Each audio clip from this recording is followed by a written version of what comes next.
होगा, हमारे पेरेंट्स जब कहीं से अपनी ऑफिस से आते हैं तो कई बार वो ये कहते हैं कि बेटा आज तो ऑफिस में बहुत काम था। सुना है क्या ऐसा कुछ? और तुम देखोगे यार, जब जब तुम जाकर के वहां पे देखोगे तो तुम्हें पता चलेगा फादर तो हमारे वहां सिर्फ बैठे थे, है ना, कुछ तो कर ही नहीं रहे थे। हमको ऐसा लगेगा साला ऐसा तो क्या ही काम था कि पापा इतने थक गए, मतलब ये मेरे को बोल रहे हैं कि आज ऑफिस में बड़ा काम था। अपना मूड था उनके साथ खेलने का, कहीं बाहर जाने का हमने प्लान बनाया हुआ था, और पापा ने आके ये एक लाइन बोल दी कि आज बहुत काम था, आज मैं थक गया हूं, और पूरे प्लान की ऐसी तैसी हो जाती है। होता है क्या, कभी ऐसा हुआ है किसी के साथ? ओके, ठीक है। चलिए, पूरे पूरे स्टाइल में अपना धवल हाथ उठा रहा है। हाँ सर, मैं विक्टिम बन चुका हूँ इस चीज का। सो सो ठीक है बच्चे, होता है मेरे साथ तो, अमूमन हुआ करता है, बहुत बहुत जल्दी जल्दी हुआ करता है ये तो। मतलब जिस दिन भी पापा को लगता है कि आज जेब के ऊपर लोड पड़ सकता है, वो यही बोल देते हैं आज काम बहुत ज्यादा था। है ना? तो मैं खुद ही दूर हो जाता हूँ, क्योंकि हो सकता है कब बरस पड़े यार। ठीक है, चलो। तो बेसिकली बच्चे, रूटीन लाइफ के अंदर अपना जो वर्क होता है ना, और जो फिजिक्स जो वर्क बोलता है, वो बड़ा डिफरेंट है।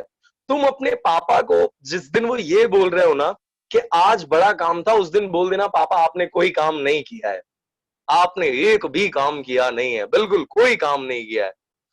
देखना बवाल हो सकती है तुम्हारे घर में, बम फूट सकते हैं। हो सकता है या नहीं हो सकता है, सही बताना। पॉसिबिलिटी है। ओके, क्यों? क्योंकि बच्चे फिजिक्स क्या बोलता है ना, कि अगर कहीं पे वर्क हुआ है, अगर कहीं पर भी कोई भी जगह पे वर्क हुआ है, तो कोई मुझे बता सकता है what is the definition of work? पहले तुम एक बार ट्राई करो, फिर मैं उसको एक्सप्लेन करता हूं। कोई भी हो जो ट्राई करना चाहता हूं, what is work? So work is a product of the force in the direction of the displacement and the magnitude of displacement. बहुत बढ़िया, गुड। और कोई? सम्यक?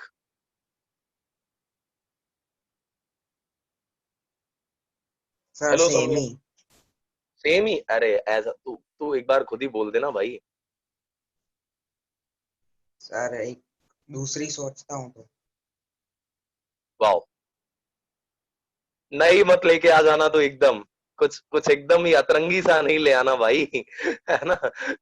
जो फिजिक्स के साथ थोड़ा रिलेट करता हो ऐसा ही लेके आना। चलो कोई बात नहीं, मैं ये एक्सप्लेन करता हूँ पहले थोड़ा।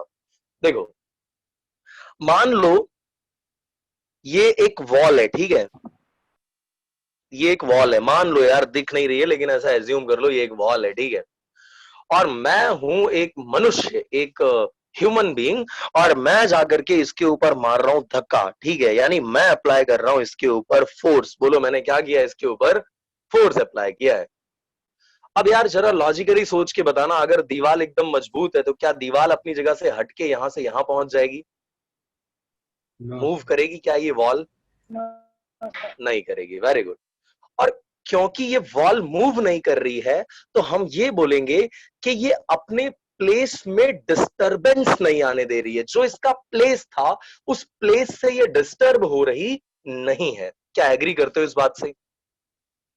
यानी कि मैंने फोर्स तो अप्लाई किया है, लेकिन डिस्प्लेसमेंट नहीं हुआ है। फोर्स में जो इसका प्लेस था, उसमें कोई डिस्टरबेंस नहीं हुआ, यानी कोई डिस्प्लेसमेंट हुआ नहीं है। तो मैं चाहे इसके ऊपर 10 साल तक फोर्स अप्लाई करता रहूं, जब तक ये डिस्प्लेस नहीं होगी तब तक मैं यही कहूंगा कि मैंने कोई वर्क किया नहीं है। ऐसा फिजिक्स बोलता है, मैं नहीं बोल रहा हूं, ठीक है? ऐसा अपने फिजिक्स के जो पुराने बाबा लोग थे वो सारे बता के गए हैं, ठीक है? ओके, सो बेसिकली हम डिफाइन कैसे करते हैं वर्क को? वर्क तब किया हुआ कहा जाता है when the force applied on the body, जब तुम फोर्स अप्लाई कर रहे हो और साथ में डिस्प्लेसमेंट हो जाए। अगर फोर्स तुमने अप्लाई किया और डिस्प्लेसमेंट नहीं हुई, तो उस टाइम पर हम वर्क हुआ है ऐसा कहेंगे नहीं। Okay, that means work is said to be done when a force applied on the body, ये तुमने बॉडी के ऊपर फोर्स अप्लाई किया, एंड द बॉडी डिस्प्लेस, ये डिस्प्लेस हो जाती है विद अ सर्टेन डिस्टेंस, कुछ डिस्टेंस में अगर ये डिस्प्लेस हो जाती है तभी हम इसको क्या बोलते हैं कि यहां पर हमने वर्क किया है। Is it clear to everyone? सबको बात समझ में आ रही है? Sir. ओके, बहुत बढ़िया। तो मैथमेटिकली अगर हम इसकी बात करें आदित्य, तो मैथमेटिकली हम बोलते हैं कि work done W equals to scalar product of force and, Displacement. बहुत बढ़िया, डिस्प्लेसमेंट। फोर्स एंड डिस्प्लेसमेंट का जो स्केलर प्रोडक्ट होता है इसी को हम क्या बोलते हैं? वर्क बोलते हैं। अच्छा, अब मेरे को ये बता दो कि ये मैंने जो स्केलर प्रोडक्ट लिया हुआ है प्रांशु, इस स्केलर प्रोडक्ट से जो मुझे क्वांटिटी मिली है ये कैसी होगी? वेक्टर होगी, स्केलर होगी, टेंसर होगी, किस टाइप की होगी?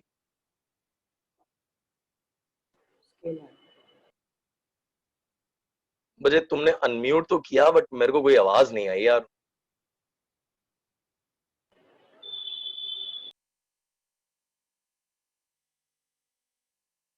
चलिए, मुझे लगता है प्रांशु आंसर नहीं देना चाहता है।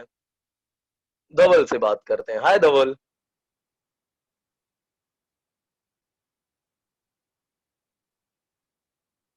अनम्यूट ही नहीं किया, ठीक है, ओके। ध्वनित। Yes sir. बच्चे, ये मैंने फोर्स और डिस्प्लेसमेंट का स्केलर प्रोडक्ट लिया है, तो क्वांटिटी जो मेरे को मिलेगी वो किस टाइप की मिलेगी? Sir vector. ओ, कितने लोग एग्री करते हैं इस बात से? थम्स अप दे दो मेरे को।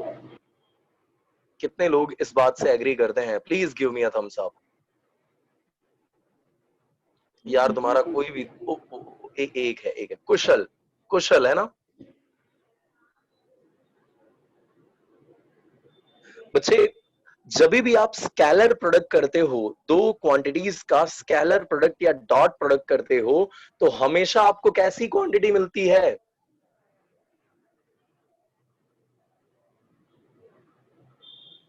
Scalar quantity. बिल्कुल, जब भी आप दो वेक्टर क्वांटिटीज का डॉट प्रोडक्ट करते हो या स्केलर प्रोडक्ट करते हो, तो जो क्वांटिटी आपको मिलती है वो कैसी मिलती है? स्केलर क्वांटिटी मिलती है। तो यहां पर मेरा जो वर्क डन है या जिसको मैं वर्क बोल रहा हूं, वो कैसी क्वांटिटी हो जाएगी? स्केलर क्वांटिटी हो जाएगी, ठीक है। सो this is a scalar quantity. चलिए, अब मान लो ये हमारे पास एक बॉडी है, ठीक है, ये मेरे पास एक बॉडी है और इस बॉडी के ऊपर मैंने फोर्स अप्लाई करना चालू कर दिया, ठीक है। ये बॉडी हमने ले ली हुई है और ये वो सरफेस है जिसके ऊपर हमने इसको रखा हुआ है और इसके ऊपर मैं एक फोर्स अप्लाई कर रहा हूं, इस तरीके से एफ फोर्स अप्लाई कर रहा हूं। Now can you tell me if this angle is theta, अगर ये फोर्स इसके साथ एंगल थीटा बना रहा है तो इसके कितने कंपोनेंट निकल के आएंगे? इस फोर्स के कितने कंपोनेंट आ जाएंगे? दो। 2 components. दो कंपोनेंट, बहुत बढ़िया। पहला कंपोनेंट कहां पर होगा बच्चे? हॉरिजॉन्टल। हॉरिजॉन्टल। दूसरा कहां पे हो जाएगा? वर्टिकल। वर्टिकल। कौन मुझे बताएगा हॉरिजॉन्टल कंपोनेंट का मैग्नीट्यूड क्या होगा? F cos theta. F cos theta. और जो वर्टिकल वाला है इसका मैग्नीट्यूड क्या हो जाएगा? F F Sin theta. सो ये हमारे पास एफ साइन थीटा है और ये एफ कॉस थीटा है। अब ये बॉडी अगर डिस्प्लेस होगी तो किस फोर्स की वजह से होगी? एफ कॉस थीटा की वजह से कि एफ साइन थीटा की वजह से? F cos theta. F cos theta. Exactly, बहुत बढ़िया। तो मान लो ये बॉडी हमारी जो है इसका ये सेंटर है और ये इस सेंटर से डी जितने डिस्टेंस तक क्या हो जाती है? डिस्प्लेस हो जाती है, यानी कि यहां पर जो सेंटर होगा इस बॉडी का वो यहां पर आ रहा है, ठीक है। तो ये इसका सेंटर है, तो सेंटर टू सेंटर इसका हम शिफ्टिंग जो देख रहे हैं वो डी जितना हो रहा है। तो मैं अगर निकालना चाहता हूं कि क्या वैल्यू होगी हमारे पास या एस जितना हो रहा है, जो भी आप लेके चलना चाहते हो, S D, everything is valid, ठीक है। तो उस टाइम पर मेरे पास जो वैल्यू आएगी वर्क डन की, that will B F cos theta, ये फोर्स है, इनटू क्या हो जाएगा? डिस्प्लेसमेंट। और इसी को हम क्या लिख सकते हैं? F S cos theta. बोलो, किसी को प्रॉब्लम इतने पार्ट में? No, sir. अगर नहीं है तो एक थम्स अप दे दो, और है तो please let me know. Okay, बहुत बढ़िया। सो इन शॉर्ट अगर मैं बोलूं तो यार सीधी सी कहानी ये है कि तुमने सिर्फ फोर्स लगाया, डिस्प्लेसमेंट नहीं हुआ, तो बात ये हो सकती है कि भाई वर्क डन होगा नहीं। फोर्स लगाया है प्लस डिस्प्लेसमेंट हो रहा है, तो वही आप ऐसा बोल सकते हो कि यहाँ पर वर्क हो रहा है। Is it clear to everyone? और फॉर्मूला कि अगर एंगल थीटा है, अगर एंगल मेरे पास थीटा है फोर्स और डिस्प्लेसमेंट के बीच का, तो उस टाइम पर मेरे पास जो वर्क डन की इक्वेशन आएगी वो क्या हो जाएगी? एफ एस कॉस थीटा हो जाएगी। इश्यू किसी को कोई? ग्रेट। या क्या है हमारा फोर्स है, एस क्या है डिस्प्लेसमेंट है, एंड थीटा जो है वो हमारे पास क्या है? एंगल है। ओके, तो ये तीन चीजें हमने यहाँ पर डिफाइन करी हुई हैं। चलो अब इस वर्क के हम थोड़े फीचर समझते हैं। वर्क के हम थोड़े फीचर समझते हैं। पहला फीचर मेरे को बता दो, ये किस टाइप की क्वांटिटी है? स्केलर के वेक्टर। अनम्यूट करो, फटाफट आंसर करो। Scalar Scalar. वेक्टर, स्केलर, बहुत बढ़िया। तो ये पहली बात तो ये कि भाई ये जो है हमारे पास क्वांटिटी वो कैसी है? स्केलर है। दूसरा, इसका यूनिट क्या होगा? इसका यूनिट Joule. अगर आपको निकालना है, Joule. बहुत बढ़िया, अगर इसका आपको यूनिट निकालना है तो फोर्स का यूनिट क्या होता है? न्यूटन। एस जो है हमारे पास डिस्प्लेसमेंट, Meter. उसका यूनिट क्या होता है? मीटर। तो Sir. Newton metre, newton into metre ये हो सकता है, या इसी को हम क्या बोलते हैं? जूल बोलते हैं। So the S unit of work is, SI unit क्या है? जूल है।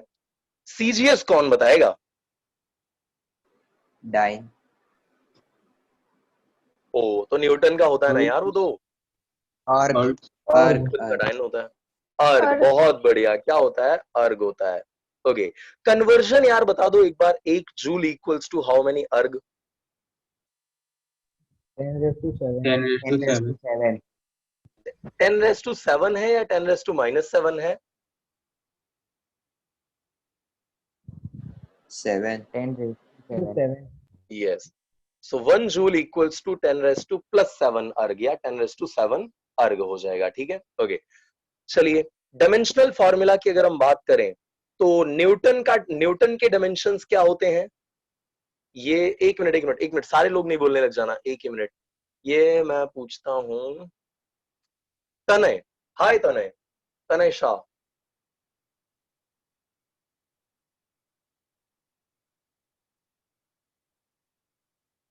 Hello Tanay, is not there. Yes Tanay Vakharia, please answer कीजिए, न्यूटन के डायमेंशंस क्या होते हैं बच्चे?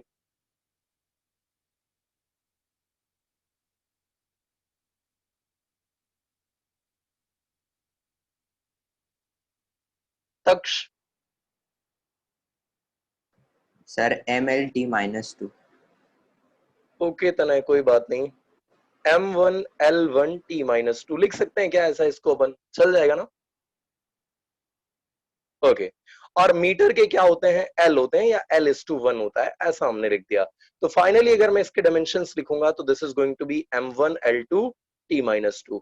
यहां पर हमने रिप्लेस कर दिया M1L2T-2। ओके, ये हमारे पास वर्क की एक और कहानी हो गई। ठीक है, नाउ अगर मैं आपसे पूछूं कि what do we mean by 1 joule of work, 1 joule of work हम किसे बोलेंगे? तो इक्वेशन जरा देखना। इक्वेशन क्या है बच्चे हमारे पास? W equals to force into displacement. अगर मेरा फोर्स 1 न्यूटन का है, बोलो फोर्स कितने न्यूटन का है? 1 न्यूटन का। और डिस्प्लेसमेंट मेरे पास 1 मीटर का हो रहा है, तो यहां जब आप रखोगे तो W equals to 1 into 1, that is going to be 1 newton into metre, nothing but 1 joule. Clear है क्या सबको ये बात? 1 न्यूटन का फोर्स हमने अप्लाई किया, 1 मीटर का डिस्प्लेसमेंट हुआ, जब आपने इनका प्रोडक्ट निकाला तो 1 न्यूटन इंटू मीटर आया, और उसी को हम क्या बोलते हैं? 1 जूल बोलते हैं। क्लियर है इतना? चलिए तो डिफाइन कर देते हैं, what do we mean by 1 joule. तो here you can clearly see that we are applying 1 Newton of force on the body, and the displacement which is occurring over there is of 1 meter. Okay, so if a body is being displaced by 1 meter, when 1 Newton force is applied on that, at that time we can say that work is done is to be 1 joule. यानी कि अगर 1 metre का displacement हुआ है 1 Newton का force apply करने पर, तब मेरा वर्क डन कितने जूल का होगा? 1 जूल का होगा। Should I repeat the definition?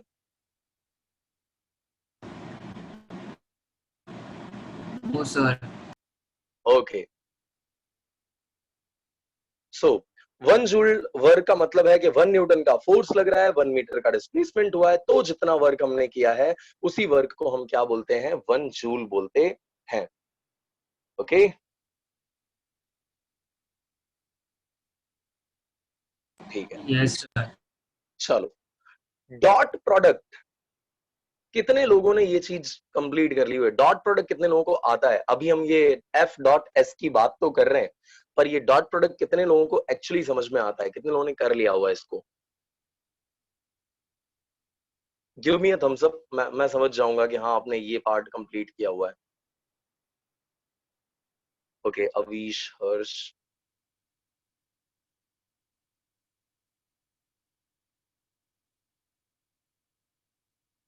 Okay, काफी सारे हैं. एक बार फिर भी मैं रिपीट करवा देता हूँ क्योंकि कुछ जगहों पे मुझे थम्स अप नहीं मिला हुआ है. देखो, लेट्स से बच्चे हमारे पास दो वेक्टर्स हैं. एक वेक्टर है, फोर्स की बात कर रहे हैं तो फोर्स ही ले लेते हैं.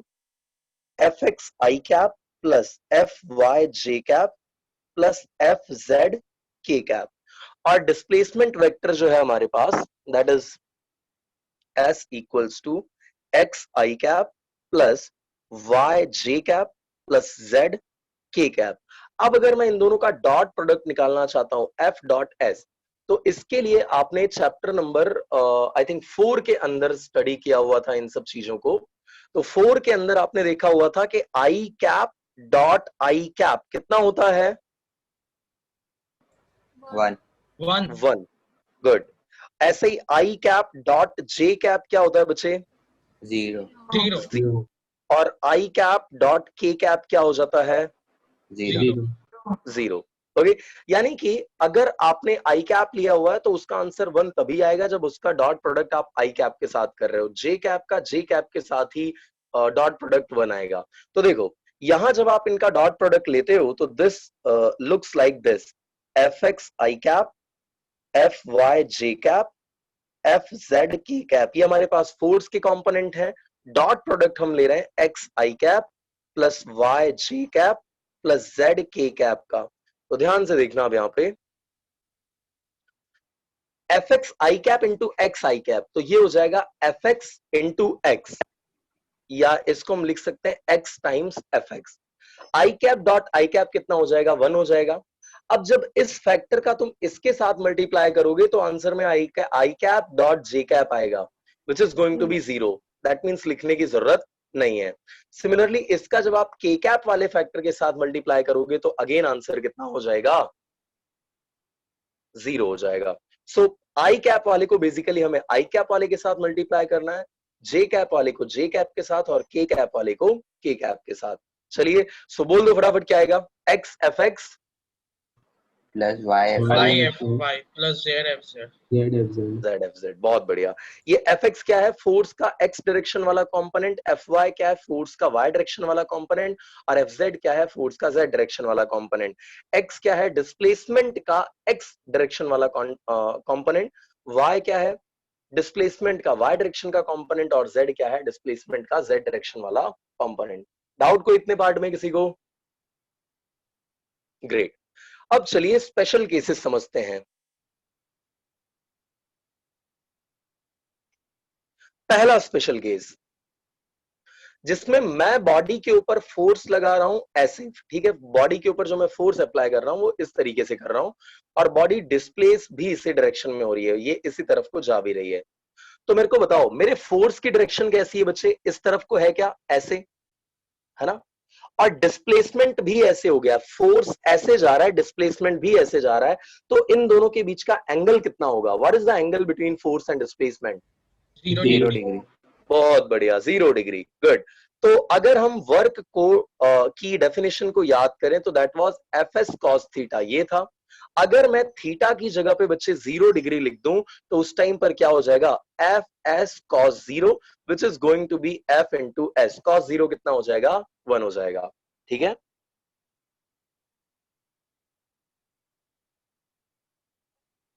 Okay, good. चलिए, इसका एक एग्जाम्पल अगर हम ले तो चीज और थोड़ी क्लियर हो जाएगी। मान लो एक ऑब्जेक्ट को आप एक हाइट पर लेके जाते हो और वहां से रिलीज कर देते हो, क्या कर देते हो, उसको वहां से रिलीज कर दे रहे हो, ठीक है। तो इसके रिलीज करते ही कौन सा फोर्स इस पे एक्ट करना चालू करता है? एक्चुअली हाथ में रखते हो तो भी वो फोर्स लग रहा होता है, दैट इज ग्रेविटेशनल फोर्स, ठीक है। तो ग्रेविटेशनल फोर्स किस डायरेक्शन में एक्ट कर रहा है? डाउनवर्ड डायरेक्शन में, ठीक है। और जब आप इसको रिलीज कर देते हो तो उस टाइम पर इसकी मोशन भी कहां होने लगती है? डाउनवर्ड डायरेक्शन में। यानी कि डिस्प्लेसमेंट भी डाउनवर्ड डायरेक्शन में है, फोर्स भी डाउनवर्ड डायरेक्शन में है। बोलो बात समझ में आ रही है? अरे चमक रहा है कि नहीं चमक रहा है यार? Okay good. सो ये जो ग्रेविटेशनल फोर्स है इसको मैं शो करता हूं mg से, और मान लो ग्राउंड तक की जो हाइट है, जितना हाइट इसने कवर किया है वो हाइट है h जितनी। तो मैं अगर निकालना चाहता हूं कितना वर्क हुआ है इसमें, तो W will be equal to force into displacement. और वी नो दैट कि अगर फोर्स और जो डिस्प्लेसमेंट है वो सेम डायरेक्शन में है तो थीटा 0 हो जाएगा, which is going to be F into S। और ये फोर्स किसके इक्वल है? mg के इक्वल है, so this is going to be mg। और ये डिस्प्लेसमेंट कितना है? h है। so कितना वर्क मुझे करना पड़ेगा, यानी ग्रेविटेशनल फोर्स कितना वर्क कर पाएगा यहाँ पे? mg h जितना वर्क करेगा। ये एक एग्जांपल हमने ले लिया इसके ऊपर, ठीक है। ओके, दूसरा एग्जांपल हम लेते हैं, या दूसरा केस एक्चुअली हम कंसिडर करते हैं, जिसके अंदर हम फोर्स और डिस्प्लेसमेंट को अपोजिट डायरेक्शन के अंदर ऑब्जर्व करेंगे। सेकंड केस, ये मान लो आपका कोई ऑब्जेक्ट है, इस पे फोर्स तो आप इस तरफ को लगा रहे हो लेकिन डिस्प्लेसमेंट इस तरफ को हो रहा है। तो उस टाइम पर फोर्स की डायरेक्शन ये, डिस्प्लेसमेंट की डायरेक्शन ये, दोनों के बीच का एंगल जरा चेक करना। कैसा एंगल बना रहे हैं? ये पूरा 180 डिग्री। 180। बहुत बढ़िया। सो थीटा इक्वल्स टू मेरे पास कितना हो जाएगा? 180 डिग्री। और अगर थीटा मेरे पास 180 डिग्री का है तो W इक्वल्स टू क्या हो जाएगा? FS cos 180।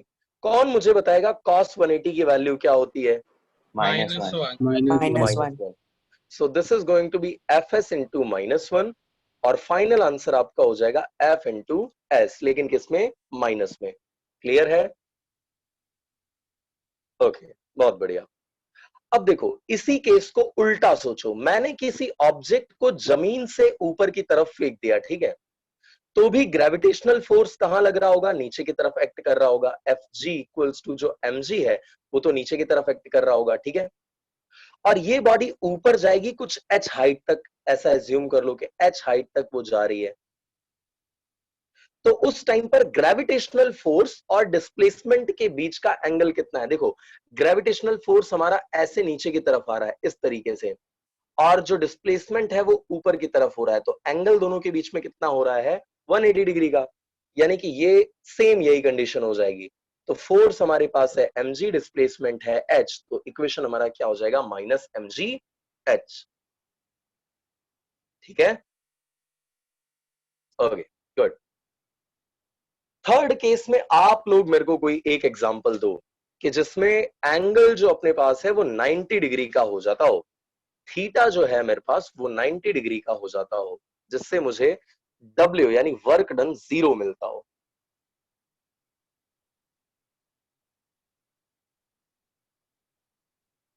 अरे सोचो यार। Sir Sir, sir work done by centripetal force. बिल्कुल कंसिडर कर सकते हैं। और कोई एग्जांपल?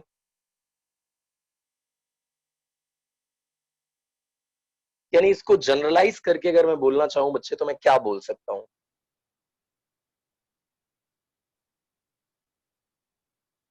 थर्ड केस की हम बात कर रहे हैं, चलिए मैं आपको ये एक्सप्लेन करता हूं। देखो थर्ड केस में अगर थीटा इक्वल्स टू 90 डिग्री हो जाए, थीटा इक्वल्स टू कितना हो जाए? 90 डिग्री। तो इस केस में एक एग्जांपल ले लेते हैं तो ज्यादा ही क्लियर होगा। मान लो कोई एक बॉडी सर्कुलर मोशन के अंदर है, तो सर्कुलर मोशन में सेंट्रीपीटल फोर्स किस तरफ को लग रहा होता है? सेंटर की तरफ को लग रहा होता है। क्या मैं सही बोल रहा हूं? ओके। अब बॉडी की जो डिस्प्लेसमेंट है वो उस पॉइंट पर उसके टेंजेंट से आपको अंदाजा लगेगा कि किस तरफ को वो मूव कर रहा है। और यहां पर इन दोनों के बीच का एंगल कितने डिग्री का हो जाता है, 90 डिग्री का हो जाता है, ठीक है। और क्योंकि एंगल इन दोनों के बीच का 90 डिग्री है, सो अगर मैं कॉस में थीटा की जगह पर 90 रखूं तो मुझे W इक्वल्स टू क्या मिल जाएगा, 0 जूल मिल जाएगा,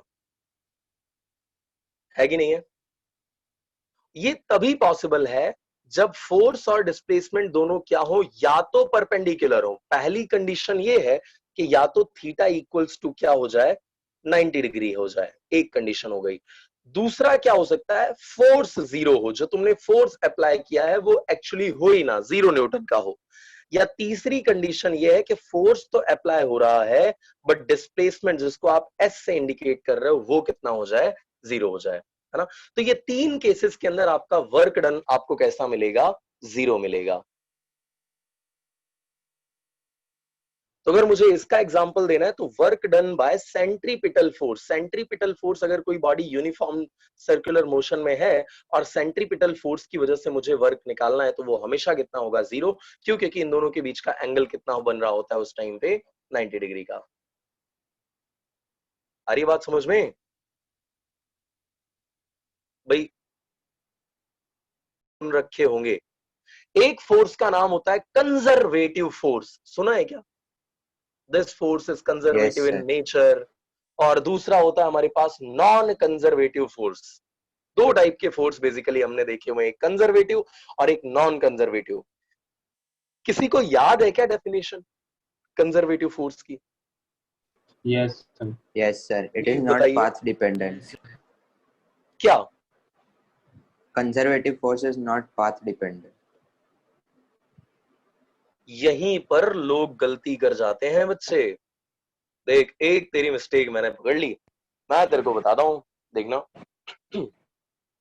कंजर्वेटिव फोर्स हम उन्हें बोलते हैं, ध्यान देना बच्चे, एक मिस्टेक मैंने आपकी पकड़ी हुई है, ऐसा बुरा नहीं मानना हो तक्ष, ठीक है, मैं करेक्ट करता हूं तेरे को। देखो, ऐसे फोर्सेस जिनकी वजह से होने वाला वर्क डन, ऐसे फोर्सेस जिनकी वजह से होने वाला वर्क डन पाथ पर डिपेंड नहीं करता हो, यानी पाथ इंडिपेंडेंट हो, उन फोर्सेस को हम क्या बोलते हैं, कंजर्वेटिव बोलते हैं। तो आपने ये वर्क डन वाला पार्ट जो है ना बच्चे, वो मिस कर दिया। आपने बोला जो फोर्स पाथ से इंडिपेंडेंट हो, तो फोर्स पाथ से इंडिपेंडेंट नहीं होगा, फोर्स से होने वाला वर्क डन क्या होना चाहिए, पाथ इंडिपेंडेंट होना चाहिए।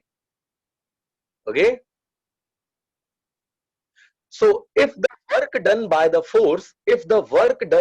force in displacing the particle is independent of the path, then the force is said to be conservative force. If the work done by the force in displacing the particle is independent of the path taken, then the force is said to be conservative force. क्या बोलते हैं उसको हम, conservative. यार मुझे याद नहीं हो रहा है, मुझे याद करवा देता है, चलो मैं बात करता हूं दृष्टि से। दृष्टि प्लीज मेरे को एक बार ये रिकॉल कराओ ना आप प्लीज। Yes, sir. बच्चे, कंजर्वेटिव फोर्स की डेफिनेशन मेरे को एक बार रिकॉल करा दो ना। The force which leads to the work done, but it is not path dependent. Okay, Aastha, hi. Hi, sir. बच्चे, can you define the same conservative force क्या होते हैं?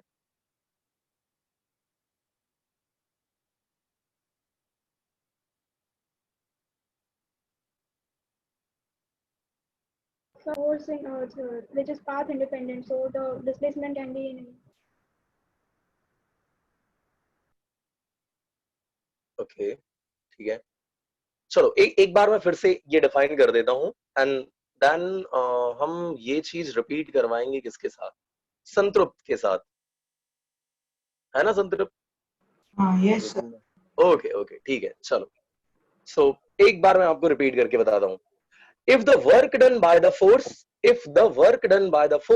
is independent of the path taken. If the work done of the force is independent of the path taken, then the force is said to be conservative in nature. ऐसे forces को हम conservative forces बोलते हैं. संतृप्त बोल जाओ एक बार. A force which is doing a work and not Okay. dependent on the path is called as conservative force. ठीक है. ओके. तो अगर ये पाथ पर नहीं डिपेंड कर रहा है तो बच्चे डिपेंड किस पे करेगा बताओ, किस पे डिपेंड करेगा? Final and initial positions. Correct, final and initial position. जैसे अगर मैं बात करूं कि ग्रेविटी है तो ये ग्रेविटी में मान लो किसी ऑब्जेक्ट को मैं यहां से यहां तक फेंक रहा हूं तो ये कैसे भी आए उससे अपने को मतलब नहीं है, लेकिन जो अपना वर्क डन होगा वो कितना रहेगा? W equals to force into displacement, उसी के इक्वल रहेगा. और डिस्प्लेसमेंट अपना मान लो इन दोनों के बीच का पॉइंट की हाइट जो है h है, तो उस टाइम पर h ही रहने वाला है, वो चेंज होएगा नहीं. तो ये ऐसे जो फोर्सेस हैं इनकी वजह से जो वर्क डन है वो पाथ पर तो डिपेंड नहीं करता है, लेकिन वो किस पर डिपेंड करता है? फाइनल एंड इनिशियल पॉइंट्स पर. सो अगर फोर्सेस से होने वाला वर्क डन हमारा पाथ से इंडिपेंडेंट हो तो उसको हम कंजर्वेटिव फोर्स बोलेंगे, और ऐसे फोर्सेस की वजह से जो वर्क डन होता है वो फाइनल और इनिशियल पॉइंट पर डिपेंड करता है. आई होप सबको ये चीज क्लियर होगी. ठीक है. तो नॉन कंजर्वेटिव फोर्स क्या इसका उल्टा होता है? क्या नॉन कंजर्वेटिव फोर्स इसका उल्टा हो जाएगा? और अगर हाँ तो प्लीज कोई मुझे डिफाइन करके बता दो.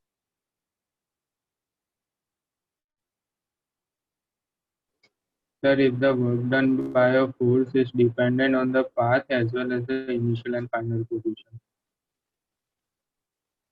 ओके, दैट मींस यहां पर जो हमारे पास नॉन कंजर्वेटिव फोर्सेस हैं उनसे होने वाला जो वर्क डन है वो किस पर डिपेंड करता है?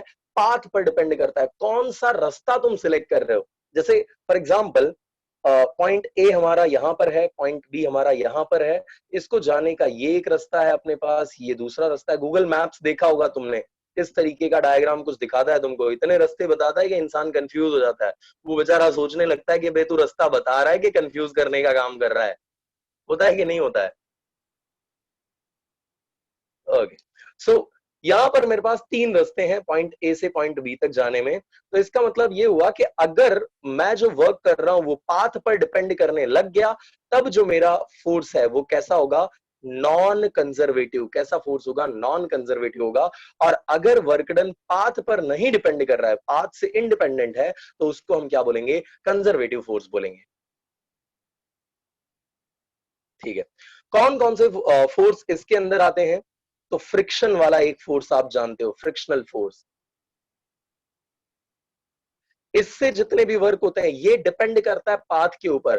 कोई रास्ते में अगर जो स्मूथनेस है कम है तो उस टाइम पर फ्रिक्शनल फोर्स जो है वो ज्यादा एक्ट कर रहा होगा, तो आपका जो वर्क होगा वो क्या हो जाएगा? बढ़ जाएगा. कोई रास्ता अगर एकदम स्मूथ है तो वहां फ्रिक्शनल फोर्स कम एक्ट कर रहा होगा, फोर्स क्या हो जाएगा? वर्क क्या हो जाएगा? कम हो जाएगा. यानी कि वर्क जो है वो डिपेंड करता है कि आप पाथ कौन सा सिलेक्ट कर रहे हो. तो उसे हम क्या बोलेंगे? नॉन कंजर्वेटिव फोर्स बोलेंगे. So friction force is one of the examples of non conservative forces. ठीक है.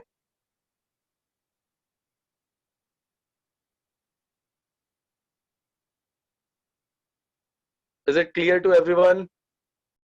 सो बेसिकली हम इसमें बात कर रहे होंगे वर्क एनर्जी थ्योरम की. ठीक है. एक इंपॉर्टेंट कॉन्सेप्ट है एग्जाम के पॉइंट ऑफ व्यू से भी और समझने के पॉइंट ऑफ व्यू से भी. इन दोनों ही चीजों में ये जो हमारे पास टॉपिक है that is work energy theorem, वो बहुत ही इंपॉर्टेंट है. तो चलिए पहले तो हम समझते हैं कि इसका स्टेटमेंट क्या है. वर्क एनर्जी थ्योरम का स्टेटमेंट क्या है? किसी को याद है क्या ये स्टेटमेंट? Yes, sir. प्लीज बताइए. Sir, the sum of the work done by conservative force and the non-conservative force is equal to the change in kinetic energy of the body. बहुत बढ़िया. Sum of the work done by conservative forces and non-conservative forces is equal to work done by the body or on the body. Is equal to change in kinetic energy of the body. Work done जो है वो by the body है या on the body है बच्चे?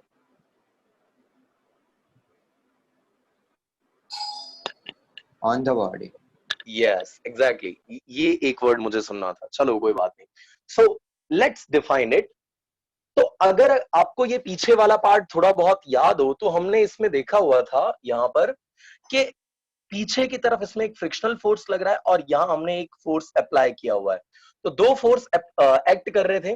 तो यहां पर अगर मैं कैलकुलेट करना चाहूं नेट फोर्स कितना है, तो नेट फोर्स हो जाएगा मेरा 5 न्यूटन का. सही है क्या? 2 न्यूटन इस तरफ एक्ट कर रहा है, 7 इस तरफ, तो रिजल्टेंट मेरा 5 न्यूटन इस तरफ को आएगा. ठीक है.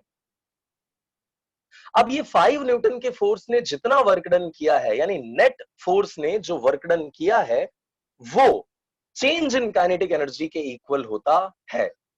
That's all. यही हमारा स्टेटमेंट है किसका? वर्क एनर्जी थ्योरम का. So the statement for this. अब इसमें तुम्हारा कंजर्वेटिव और नॉन कंजर्वेटिव दोनों फोर्सेस आ चुके हैं. याद है ना, ये जो फ्रिक्शनल फोर्स है इसको मैं क्या बोलता हूं? Non conservative force. तो ये मेरा नॉन कंजर्वेटिव फोर्स है और यहां लेट्स से हम कोई कंजर्वेटिव फोर्स भी अप्लाई कर देते हैं. तो कंजर्वेटिव और नॉन कंजर्वेटिव से जो अपने पास नेट फोर्स मिलकर आया है, उस नेट फोर्स से जो वर्क डन हो रहा है वो चेंज इन काइनेटिक एनर्जी के इक्वल होता है. प्रॉब्लम किसी को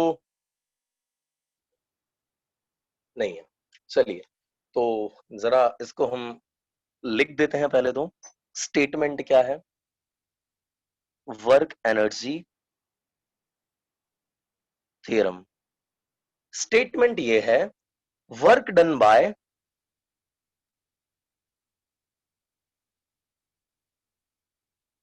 नेट फोर्स. आदित्य, आगे का स्टेटमेंट आप मेरे को बताओ. Work done by net force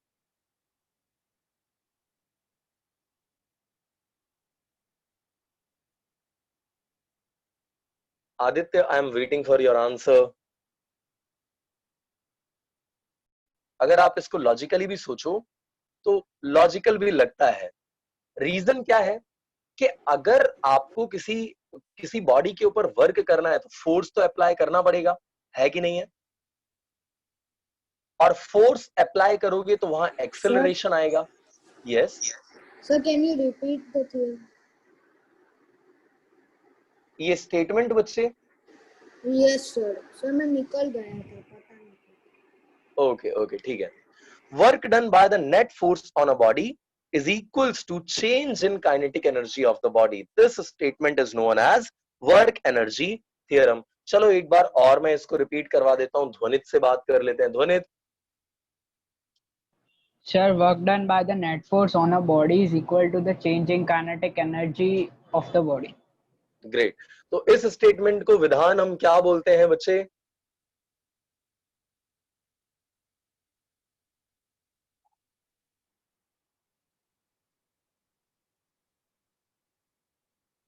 okay इस स्टेटमेंट को हम कहते हैं वर्क एनर्जी थ्योरम. क्या नाम दिया हुआ है इसको हमने? Work energy theorem.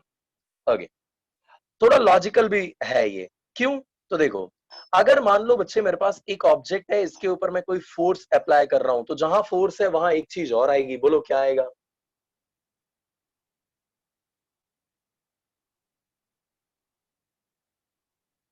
जहां फोर्स है वहां एक और फिजिकल क्वांटिटी आती है. प्लीज मेरे को बताओ क्या है वो? Acceleration. बिल्कुल. तो अगर फोर्स है इसका मतलब एक्सेलरेशन आएगा. और एक्सेलरेशन का मतलब क्या होता है? चेंज इन वेलोसिटी, है ना? एक्सेलरेशन का मतलब क्या होता है? Change in velocity. और चेंज इन वेलोसिटी यानी final velocity minus initial velocity. तो जितना तुम फोर्स अप्लाई करोगे वेलोसिटी उतनी बढ़ती जाएगी, और जितनी वेलोसिटी बढ़ेगी उतना ही आपको पता है काइनेटिक एनर्जी बढ़ेगी. किसी को याद है क्या काइनेटिक एनर्जी का formula? Half mv. Half mv. बहुत बढ़िया. Half mv square. अगर वेलोसिटी बॉडी की v है तो वो हो जाएगा हाफ mv स्क्वायर, और अगर वेलोसिटी बॉडी की u है तो कितना होगा? half mu square. Half mu. बहुत बढ़िया. उस टाइम पर ही हमारे पास हो जाएगा हाफ ऑफ mu स्क्वायर. ठीक है. चलिए तो इसको हम डिराइव करते हैं. तो कंसिडर करो हमारे पास एक बॉडी है. डिराइव करते हैं इस एक्सप्रेशन को. तो we are considering a body जिसका मास हमारे पास कितना है? m है. सो ये m मास की बॉडी है जिसके ऊपर मैंने कितना फोर्स अप्लाई किया है? F जितना फोर्स अप्लाई कर दिया हुआ है. ठीक है. तो जैसे ही आप इसके ऊपर ये फोर्स अप्लाई करोगे बॉडी एक्सेलरेट होगी. यानी कि फोर्स की इक्वेशन यहां पर अगर हम अप्लाई करना चाहें तो F इक्वल्स टू क्या हो जाएगा, इमोशनल सी इक्वेशन मां, ठीक है, फोर्स इक्वल्स टू क्या हो जाएगा, मां हो जाएगा।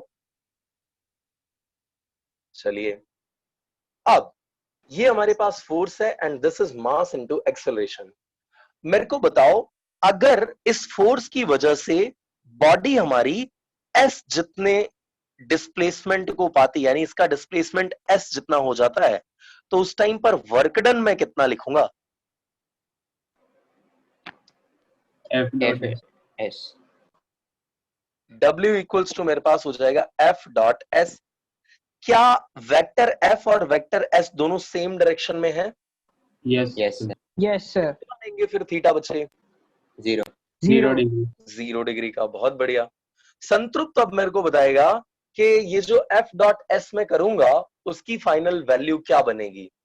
F डॉट एस की फाइनल वैल्यू संतृप्त। MAS. ओके, सिंपली FS हो जाएगा, है ना, FS cos थीटा, थीटा की जगह पे 0 तो FS हो जाएगा। गुड। अब F की वैल्यू मैंने डिराइव कर रखी हुई थी M इंटू A और साथ में हमारे पास S, तो W इक्वल्स टू कितना आ गया, MA इंटू S हो गया। प्रॉब्लम किसी को इसमें? ओके, अब देखो, लेट्स से कि इनिशियली बॉडी की वेलोसिटी u थी और फाइनली बॉडी की वेलोसिटी v हो गई, क्योंकि फोर्स अप्लाई हुआ। फोर्स अप्लाई हुआ इसका मतलब ये है कि वेलोसिटी में चेंज हुआ होगा, तभी तो एक्सेलरेशन आया है। तो वेलोसिटी इनिशियली u थी और फाइनली कितनी हो गई है, v हो गई है। तो by the third equation of motion we know that v square minus u square equals to, Khushil क्या होता है बच्चे? 2as। बहुत बढ़िया। अच्छा, क्या मुझे यहाँ पे a और s मिल रहा है? a इंटू s यहाँ पे मुझे क्लियरली दिख रहा है। Yes, sir. Yes, sir. तो यहां से सिर्फ मैं 2 को इक्वल टू के दूसरी तरफ शिफ्ट कर देता हूं। So this is going Yes. To be v square minus u square divided by 2, that equals to क्या हो जाएगा, as हो जाएगा। प्रॉब्लम किसी को इसमें? No, sir. No, sir. Now this is your equation number 1 and this is your equation number 2. What I'm going to do is I'm going to replace this value of equation 2 in equation number 1. चलिए replace करते हैं। तो W equals to बच्चे क्या हो जाएगा, M, और AS की जगह पे आई रिपीट, ये जो वैल्यू मैंने ली हुई है वो किसकी ली हुई है, A इंटू S की ली हुई है। तो A और S की जगह पे कंबाइंडली हम क्या लिख देंगे, V square minus U square का हाफ। तो ये हम रिप्लेस कर दे रहे हैं, V square minus U square का हाफ। प्रॉब्लम किसी को? No, sir. नहीं है, बहुत बढ़िया। चलिए ये 1/2 इसमें से हम बाहर निकाल देते हैं। So this is going to be half of m v square minus u square. चलो अब इसका अंदर हम मल्टीप्लाई करते हैं। So this is going to be half of m v square minus half of m u square. Can anybody tell me what is this half of m v square? इसको हम क्या बोलते हैं? Final kinetic energy. Final kinetic energy. Energy. क्यों? क्योंकि मैंने final velocity कितनी ले रखी हुई थी, v ले रखी हुई थी। तो फाइनल वेलोसिटी के करस्पॉन्डिंग जो काइनेटिक एनर्जी होगी, उस काइनेटिक एनर्जी को बच्चे मैं क्या नाम दूंगा, फाइनल काइनेटिक एनर्जी। और ये इनिशियल वेलोसिटी बॉडी की मेरे पास u थी, तो इस वेलोसिटी के करस्पॉन्डिंग जो काइनेटिक एनर्जी होगी उसे हम क्या बोलेंगे, इनिशियल काइनेटिक एनर्जी। तो यहां रिप्लेस कर देते हैं वैल्यूज को हम। Here 1/2 mv square that equals to final kinetic energy, जिसको हम kf से रिप्रेजेंट कर रहे हैं, and 1/2 mu square equals to क्या हो जाएगा, इनिशियल काइनेटिक एनर्जी, जिसको हम किससे रिप्रेजेंट कर रहे हैं, ki से। रिप्लेस कर दो यहाँ पे। सो w इक्वल्स टू हो जाएगा हमारे पास kf माइनस ki। ये जो kf माइनस ki है, यही तो है हमारे पास काइनेटिक एनर्जी में होने वाला चेंज, और इसको मैं लिख सकता हूँ delta k। So w equals to क्या आ गया, डेल्टा k आ गया। प्रॉब्लम किसी को इस पार्ट में? No, sir. स्टेटमेंट एक बार मैं फिर से अगर आपको रिपीट कर रहा हूं, so the statement is work done by the net force on the body, work done by the net force on a body is equals to change in kinetic energy of the body. This statement is known as work energy theorem. Okay, अरे हाँ या ना? Yes. Yes, sir. Yes, sir. Good. ये तो तुम्हारी life थोड़ी simple रखने वाली बात। No. वर्क एनर्जी थ्योरम हमारी एप्लीकेबल है, या जो ड्राइव किया हमने अभी के लिए वो किस फोर्स के लिए ड्राइव किया हुआ है? सिर्फ और सिर्फ कांस्टेंट फोर्स के लिए। क्यों? क्योंकि यहाँ पर एक्सेलरेशन कांस्टेंट है, और एक्सेलरेशन अगर कांस्टेंट है तो ये जो मेरा फोर्स है वो भी कैसा होना चाहिए? कांस्टेंट होना चाहिए। ठीक है, ओके। अब इसके बाद आती है इसके न्यूमेरिकल्स की बात।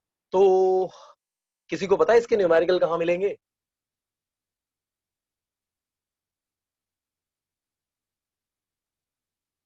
बताइए, किसी को पता हो इसके न्यूमेरिकल्स कहाँ मिलेंगे?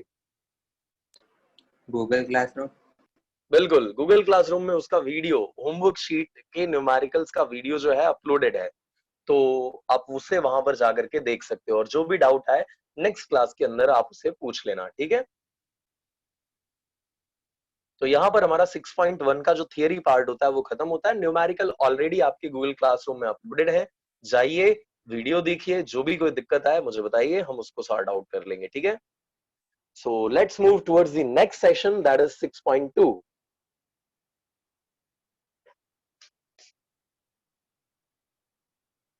क्या नाम है केविन ये 6.2 वाले सेशन का? टाइटल क्या दिया हुआ उसका? 2 minute sir. Sir kinetic energy. Okay, चलिए, इससे पहले कि मैं आपको काइनेटिक एनर्जी के बारे में कुछ भी बताऊं, मेरे को ये बता दो एनर्जी क्या होता है। What is energy? Capacity to do. ability to do work. Ability to do work या कैपेसिटी टू डू वर्क। बहुत बढ़िया। अच्छा, नॉर्मल लाइफ के अंदर बच्चे जो हम एनर्जी बोलते हैं और जो फिजिक्स के अंदर एनर्जी बोलते हैं, क्या दोनों सेम है या दोनों में डिफरेंस है?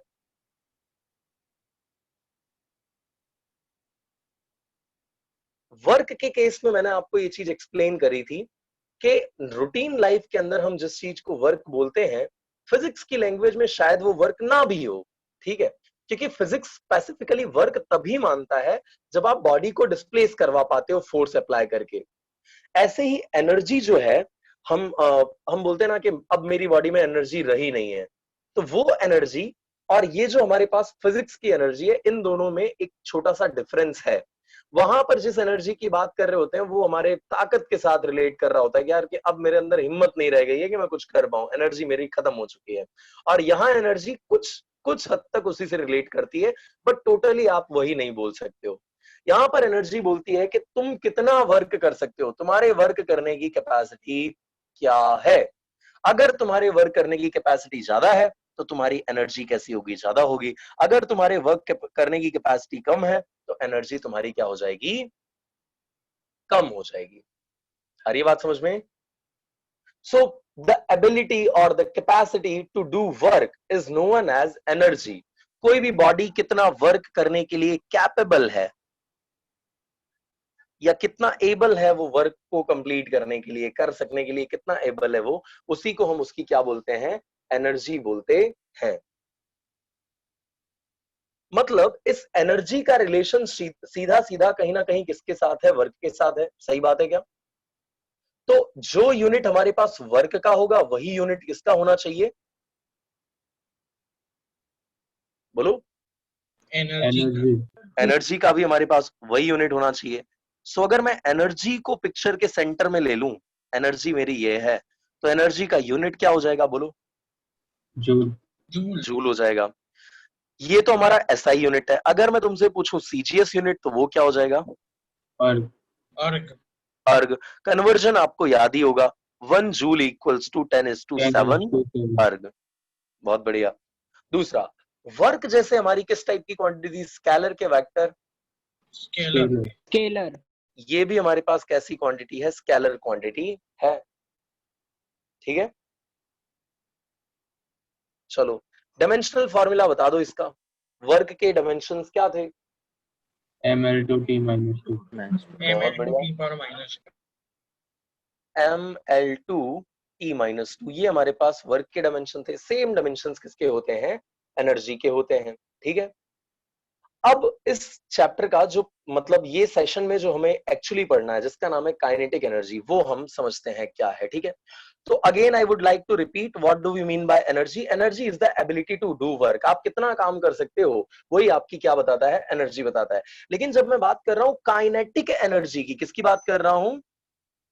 काइनेटिक एनर्जी की, तो उस टाइम पर जो वर्क मुझे करना है वो किस वजह से कर पाना है? उस बॉडी की मोशन की वजह से कर पाना है। वो कितनी तेज चल रही है उसकी वजह से इस वर्क को मैं डिफाइन कर रहा हूं। काइनेटिक, उसके मोशन के साथ मैं इसको रिलेट कर रहा हूं। तो किसी बॉडी के अंदर जो एनर्जी है, अगर वो एनर्जी उसकी मोशन की वजह से है, उसकी मूवमेंट की वजह से है, तो इस एनर्जी को हम क्या बोलते हैं? काइनेटिक एनर्जी बोलते हैं। So the energy possessed by a body by virtue of its motion, that is called kinetic energy. अरे यार, बॉडी मूव कर रही है तो उसकी कुछ ना कुछ वेलोसिटी होगी, चल रही है यानी कुछ ना कुछ तो वेलोसिटी होगी। तो वेलोसिटी है तो उस वेलोसिटी के अकॉर्डिंग उसकी क्या एनर्जी है? अच्छा, सिंपल अगर तुम सोचो, मैं तुमको एक गन देता हूं और एक ब्लॉक दे देता हूं वुड का, और मैं तुमको बोलता हूं कि बेटे इस पे फायर कर दो, और आप उसके ऊपर फायर कर देते हो। फायर करने पे आप देखते हो कि वो जो हमारी बुलेट है वो कुछ पार्ट तक अंदर चली जाती है, पेनिट्रेट करती हुई इस ब्लॉक के अंदर चली जाती है। तो ये अंदर गई क्यों? क्योंकि ये जो बुलेट थी, इस बुलेट के पास एक एनर्जी थी। कौन सी एनर्जी थी? Kinetic energy. काइनेटिक एनर्जी थी। और इसी काइनेटिक एनर्जी की वजह से ये इस ब्लॉक को क्या कर पाती है? पेनिट्रेट कर पाती है। क्लियर है क्या ये बात? ऐसे ही मैं किसी बंदे को टच किया, गोली मार दूं, ठीक है, तो उसके खोपड़े में से जो गोली बाहर निकलती है वो भी किस एनर्जी की वजह से बाहर निकल पाती है? काइनेटिक एनर्जी की वजह से बाहर निकल पाती है। ठीक है, okay. So the energy possessed by a body by virtue of its motion is known as kinetic energy.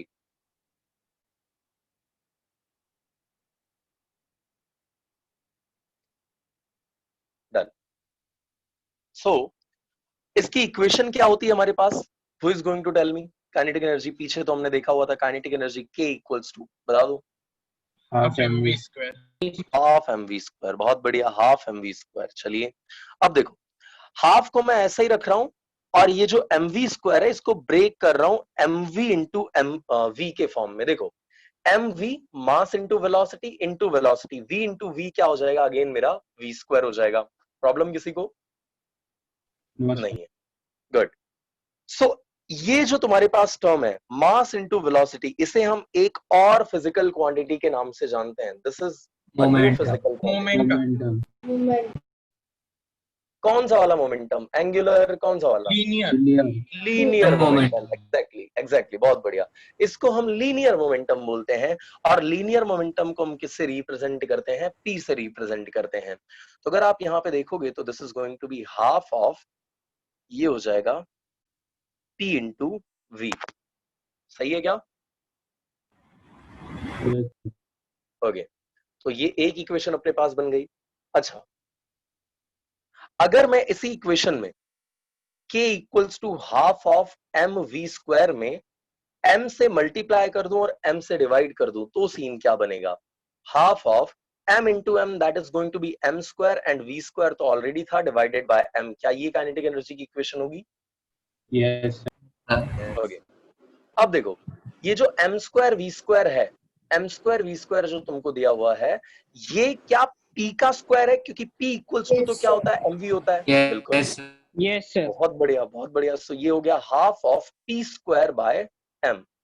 2 और m दोनों को इक्वल के दूसरी तरफ शिफ्ट कर दो, तो p स्क्वायर इक्वल्स टू हो जाएगा 2mk। यहां पर k हमारा काइनेटिक एनर्जी है, m बॉडी का मास है, 2 कांस्टेंट है, और p क्या है? लीनियर मोमेंटम है। क्या है? लीनियर मोमेंटम है। ओके, तो अगर यहां से मैं p को सब्जेक्ट बना लूं तो p इक्वल्स टू क्या हो जाएगा? Under root of 2mk। एक इक्वेशन आपको ये भी ध्यान रखनी है, जो आपका 6.2 की होमवर्क शीट है उसमें इन फॉर्मूला, ये जो आपने फॉर्मूले देख रहे हो आप, इसके काफी सारे यूज हमने किए हुए हैं। तो 6.2 के भी जो होमवर्क शीट है उसका वीडियो अपलोड हो चुका है आपके गूगल क्लासरूम में, तो वहां पर जाकर के आप उसको देख सकते हो। Okay Khushil, done. ये धवल एकदम ऐसा चिपक सा क्यों गया है यार? सो ये हमारे पास मोमेंटम की इक्वेशन हो गई 2m under root of k हमारी काइनेटिक एनर्जी है बॉडी की, m उसका मास है, 2 कांस्टेंट है और p क्या है? लीनियर मोमेंटम है। अब हमको देखना है इस चैप्टर का एक बहुत ही इंपॉर्टेंट कॉन्सेप्ट जो आगे चल के भी आपको बहुत बार काम में आने वाला है, जिसका नाम है वर्क डन बाय, बोलो,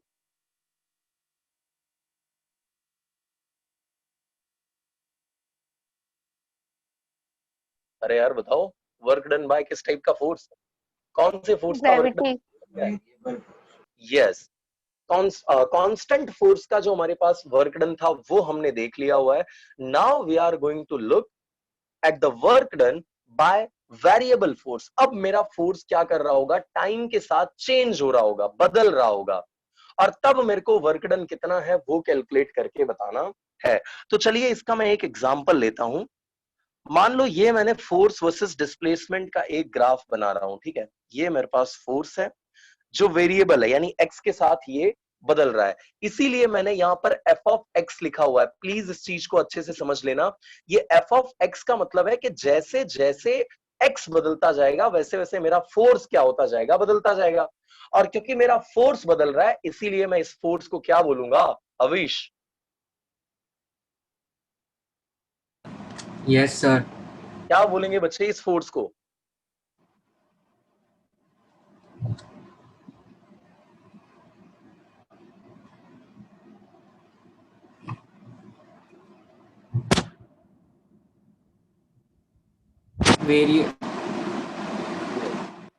वेरिएबल फोर्स इसे हम कहेंगे। चलिए, तो ये हमारे पास फोर्स है और ये हमारे पास डिस्प्लेसमेंट है। तो फोर्स जो कि वेरिएबल है इसीलिए मैंने उसको एफ ऑफ एक्स से शो किया हुआ है।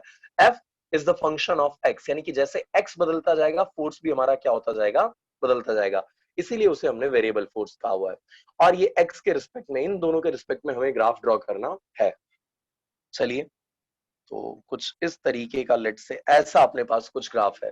देखो, जब x की वैल्यू ये थी तो उस टाइम पर फोर्स मेरे पास कितना था? ये इतना था। जब x की वैल्यू यहां पहुंची तो उस टाइम पर फोर्स मेरा बदल के कितना हो गया? ये इतना हो गया। समझ पा रहे हो बात को? यानी कि जैसे जैसे x मेरा चेंज होते जा रहा है वैसे वैसे बहुत ही क्लियरली मैं इसको देख सकता हूं कि मेरा फोर्स भी क्या होते जा रहा है? चेंज होते जा रहा है। ठीक है, क्लियर है सबको ये बात? Yes, sir. Yes sir. Okay, चलिए मैं क्या करता हूं, मैं अगर मुझे वर्क डन निकालना है तो वर्क डन जो मैंने डिफाइन किया हुआ था वो तो कांस्टेंट फोर्स के लिए डिफाइन किया था। तो मैं ये चाहता हूं कि मैं एक ऐसा टाइम इंटरवल ले लूं जिसमें मेरा फोर्स क्या हो जाए? कांस्टेंट हो जाए। मेरा फोर्स कैसा हो जाए बच्चे? कांस्टेंट हो जाए।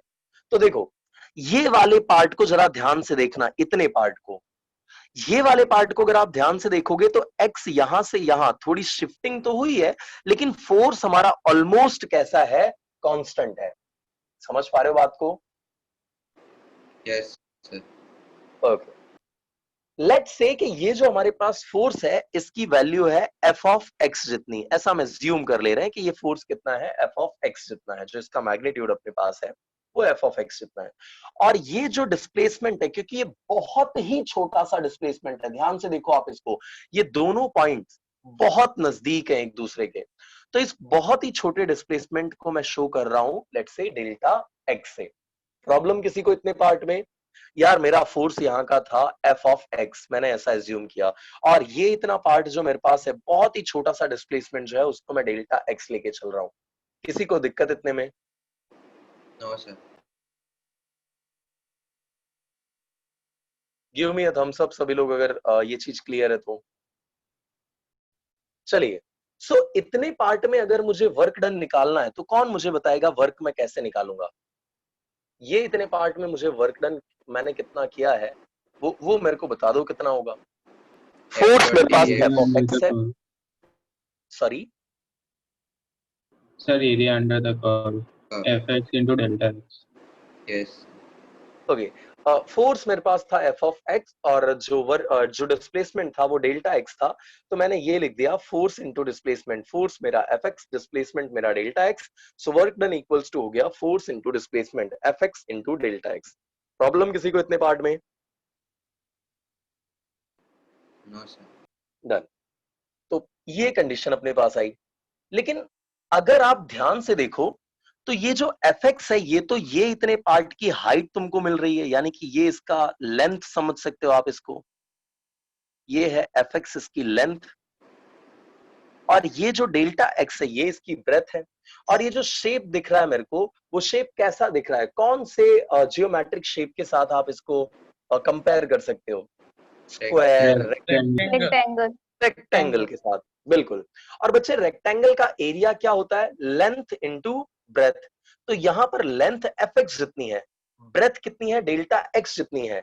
तो इन दोनों का प्रोडक्ट जो मैंने किया वो मुझे क्या लाके दे रहा है? इतने पार्ट में किया हुआ वर्क दे रहा है, छोटा वर्क है, इसीलिए लेट से मैं डेल्टा डब्ल्यू से इसको इंडिकेट कर देता हूं।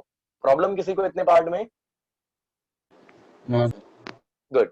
सो डेल्टा डब्ल्यू इक्वल्स टू मेरे पास हो गया एफ एक्स डी एक्स। इससे एक चीज तुम्हारे दिमाग में क्लियर हो जानी चाहिए कि फोर्स वर्सेस डिस्प्लेसमेंट के ग्राफ का, इसका जो ग्राफ है, इसका एरिया, इस ग्राफ का जो कर्व जो भी बना हुआ है उसका एरिया जो आपको देगा वो क्या बताता है आपको?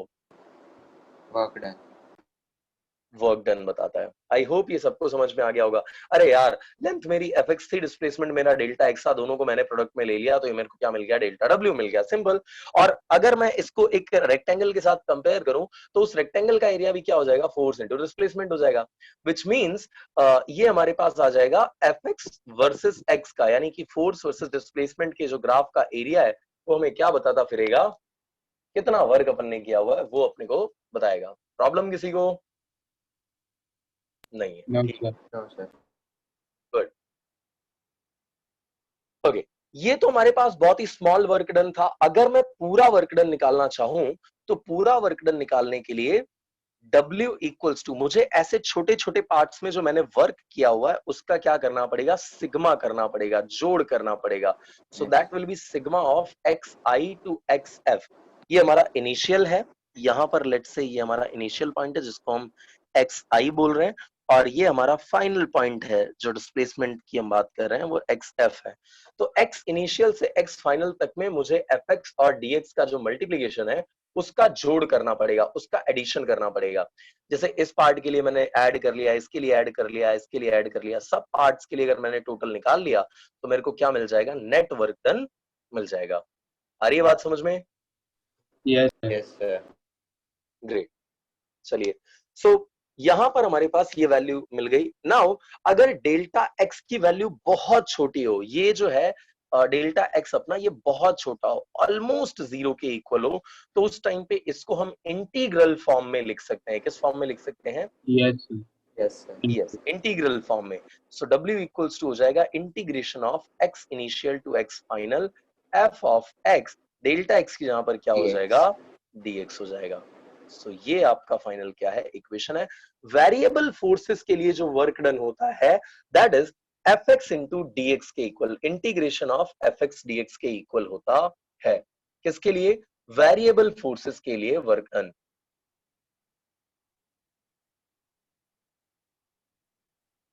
प्रॉब्लम किसी को इतने पार्ट में? No sir. Please give me a thumbs up if you are not having any issues with this.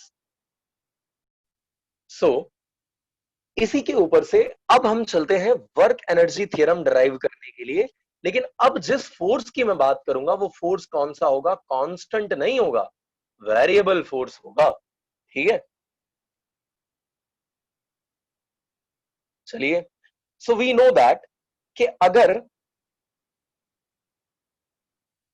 ये मेरे पास एक बॉडी है, इसके ऊपर अब जो मैं फोर्स अप्लाई कर रहा हूं ये फोर्स कांस्टेंट नहीं है। मैं रिप्रेजेंट तो इसको एफ से ही कर रहा हूं लेकिन ये फोर्स मेरा कांस्टेंट नहीं है। And if this is not a constant force, यानी कि ये वेरिएबल फोर्स है, और ये जो डिस्प्लेसमेंट करवा रहा है ये इसकी खुद की ही डायरेक्शन में क्या करवाता है, डिस्प्लेस कराता है बॉडी को। दो चीजें मैंने एज्यूम करी हैं कि ये जो मेरा फोर्स है ये वेरिएबल है और इस फोर्स के इस बॉडी पर एक्ट करने की वजह से जो इसका डिस्प्लेसमेंट हो रहा है वो इसी की डायरेक्शन में हो रहा है। ठीक है, सो अगर इन दोनों का फोर्स और डिस्प्लेसमेंट की डायरेक्शन सेम है तो थीटा मेरा कितना हो जाएगा, 90 degree, 0 degree. Very good, 0 degree हमारा थीटा हो जाएगा। और उस टाइम पर जब मैं छोटा सा डिस्प्लेसमेंट ds एज्यूम करूं तो ये मेरा हो जाएगा small work done dw equals to force into displacement that is ds। ये दोनों वेक्टर फॉर्म में होते हैं लेकिन क्योंकि थीटा 0 है सो f ds cos थीटा में, f ds cos थीटा में थीटा की जहां पे 0 रख दिया तो वैल्यू हमारी हो गई f इंटू ds। ये है dw के इक्वल। प्रॉब्लम किसी को? Small work done equals to force into small displacement. चलिए नाउ यहां पर जो मेरा फोर्स है वो अगेन मास इनटू एक्सेलरेशन के इक्वल होगा, बट एक्सेलरेशन जो हमारा है वो कांस्टेंट नहीं है। हर इंस्टेंट पर एक्सेलरेशन जो है वो हमारा कांस्टेंट नहीं है, हर इंस्टेंट के ऊपर फोर्स मेरा बदल रहा है, इसी वजह से एक्सेलरेशन बदल रहा होगा। यानी कि वेलोसिटी जो है वो हर इंस्टेंट के ऊपर क्या हो रही होगी, चेंज हो रही होगी। तो इसी वजह से हम वेलोसिटी के फॉर्म में इस इक्वेशन को लेके जाते हैं, that is going to be dv by dt। याद है chapter number 3 dv by dt को हम एक्सेलरेशन बोला Yes, करते थे। Yes yes, okay. सो ये हमारे पास इक्वेशन आ गई, that is force equals to m into a की जगह पे हमने रिप्लेस किया dv by dt। Here a equals to dv by dt। Now ये जो हमने फोर्स निकाला हुआ है इस फोर्स को हम इस इक्वेशन में रिप्लेस कर देते हैं, ये वाली इक्वेशन में जो हमारी इक्वेशन नंबर 1 है इसमें रिप्लेस कर रहे हैं। So dw will be equal to f की जगह पे आ जाएगा m dv by dt, m dv by dt और साथ में क्या आ गया, ds आ गया। चीटिंग करते हैं अपन अब इसके साथ। चीटिंग क्या कर रहा हूं देखना, m dv ds by dt। बोलो प्रॉब्लम को इससे? छोटी सी चीटिंग कर ली है ना, dt को इधर ds के डिवीजन के अंदर भेज दिया, सो ds by dt। यार ये तो पहचाना पहचाना नहीं लग रहा है, इसकी शक्ल देखी हुई है अपन ने कहीं पे। क्या बोलते हैं इसको? वेलोसिटी बोलते हैं। बहुत बढ़िया। तो सो मैं लिखना चाहूँ इसको लिख सकता हूँ मास, इतने को मैंने लिखा वेलोसिटी और ये हो गया dv, that equals to dw। Okay,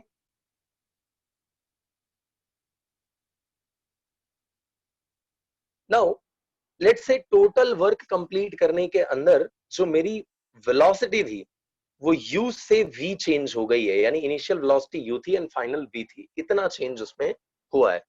और इनिशियली जो हमने वर्क किया है, टोटल जो वर्क हमने किया हुआ है वो अगर मैं कैलकुलेट करना चाहता हूं तो मुझे क्या करना पड़ेगा, ऐसे छोटे छोटे सभी वर्क का एडिशन करना पड़ेगा। ये जो हमने पीछे देखा इतना पार्ट, ऐसे छोटे छोटे सभी पार्ट में जितना हमने वर्क किया हुआ उसका एडिशन करना पड़ेगा। और मैंने आपको बताया था कि इसको आप इंटीग्रेट करके निकाल सकते हो।